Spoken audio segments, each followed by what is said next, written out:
আমরা এখান থেকে এখন শুরু করছি। এটা হলো মেন গেট। সাইকেল নিয়ে যাওয়া খবর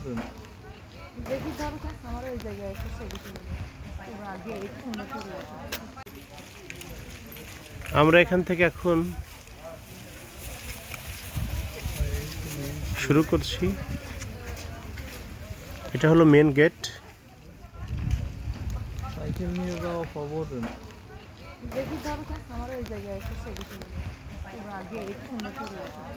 জমিদারের রাজপ্রাসাদ ঘুরে আসলাম। বাইরে থেকে জমিদারের রাজপ্রাসাদ দেখতে কেমন আপনাদেরকে একটু ঘুরিয়ে দেখাই।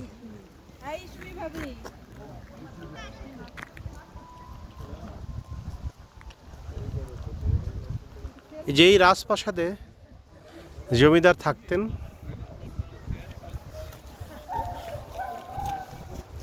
এই যে ওনার ভিতরে ঢোকার জন্য রাজমহলে এই যে গেট।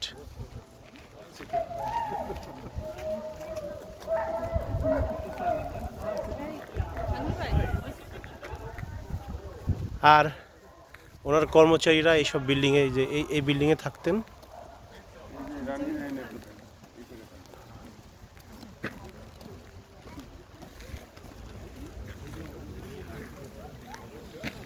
কত সুন্দর দেখতে, তাই না? কত বড় না রাজপ্রাসাদ এটা।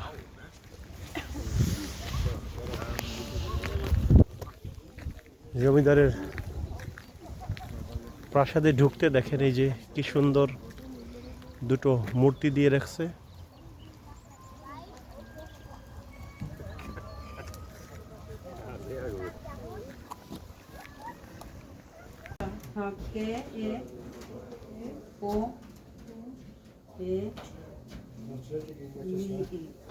LI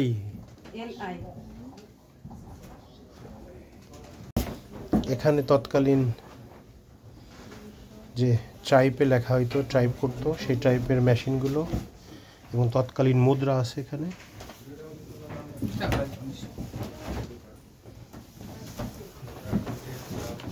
ডাক টিকিটে যে তৎকালীন পয়সা সহকারে এখানে দেওয়া আছে, রাখা আছে।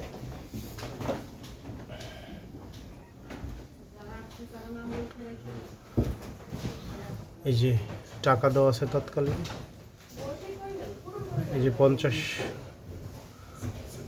টাকা, 20 টাকা।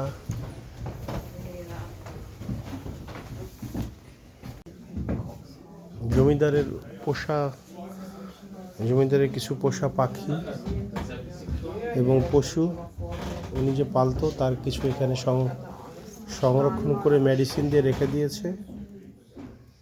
এগুলো এভাবেই পড়ে আছে এবং থাকবে কতদিন আমি জানি না। দেখেছেন এই যে একটা কি, এই যে শিয়াল আছে, শকুন আছে।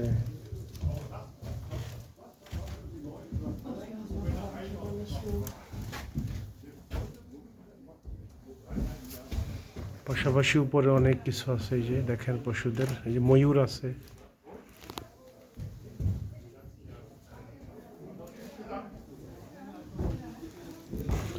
আর হলো জমিদারের রাজপ্রাসাদ, এই যে তার প্ল্যান ডিজাইন তৎকালীন কত সালে বানিয়েছিল জানা নাই, দেখি লেখা আছে কিনা।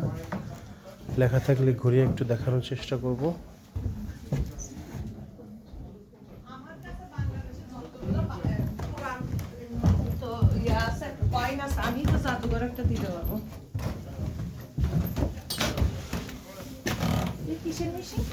ও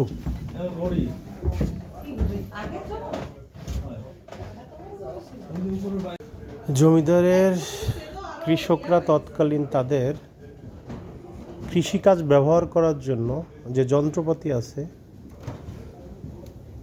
এগুলো তারই একটা অংশ। এই যে এগুলো হয়তো তারা গম কেটে আনতো।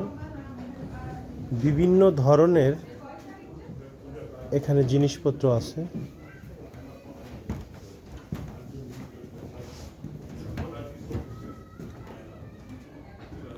1943 সালের একটা ফটো আছে, অর্থাৎ মনে হয় জমিদারের নাতি টাতি হতে পারে। ওই যে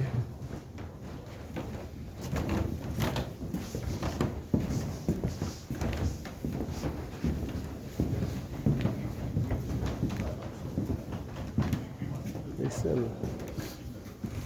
এখানে যে যন্ত্রপাতিগুলো তৎকালীন ওরা ব্যবহার করছে, আমাদের কৃষকরা, সাধারণ কৃষকরা, একবারে গ্রামের নর্মাল ছোটোখাটো কৃষকরা, আমার মনে হয় এগুলো এখন তারা ইউজ করে না, এখনো তারা পায়নি এগুলো। Das ist ein Größer, nennt man das. Der braucht das Steinmetz, der hat von Stein